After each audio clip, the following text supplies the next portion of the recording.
A police officer named Huang Mingjin arrests a shipment of a new synthetic drug called Ice Spider, intercepting it from a trio of dangerous criminals led by the almost invulnerable Wei Yunzhou. Huang knows for sure that this cargo belongs to a local criminal kingpin known as King Long, and is sure that he produces drugs somewhere in the city, but it remains to understand how he manages to stay uncaught. Strange as it may seem, Wei Yunzhou, who has his own scores to settle with Luan, helps him to track King Long down.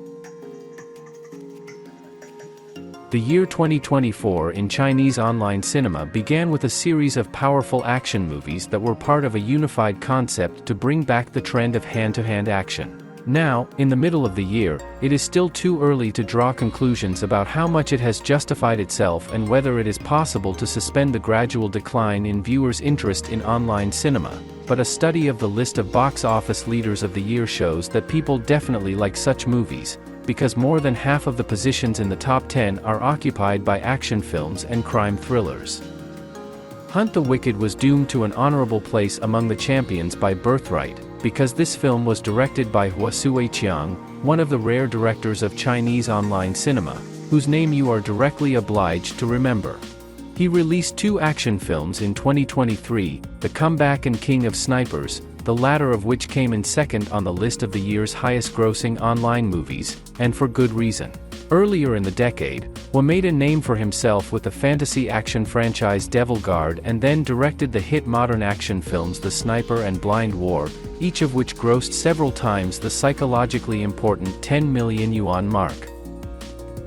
By Hunt the Villains he became the already established hitmaker, not just one of the best, but actually the best, a kind of John Woo and Ringo Lam of our time, and with this movie he clearly makes it clear that all coincidences are not accidental.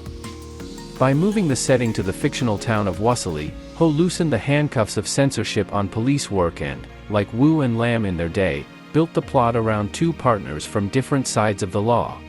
Police officer Mingjin is at one point forced to join forces with criminals, who turn out to be not some scumbags, but fighters for justice, albeit by methods the law will never recognize.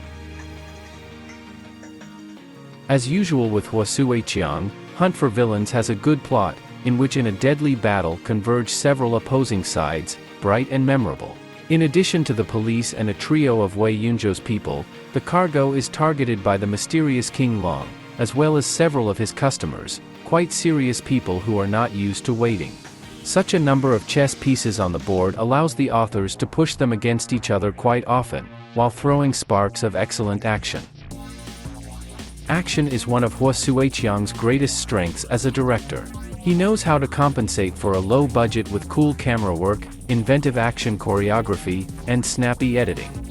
The first hour of Hunt for Villains may seem to be one of his best creations, and it's all the more disappointing that he doesn't quite manage to end the movie on a high note.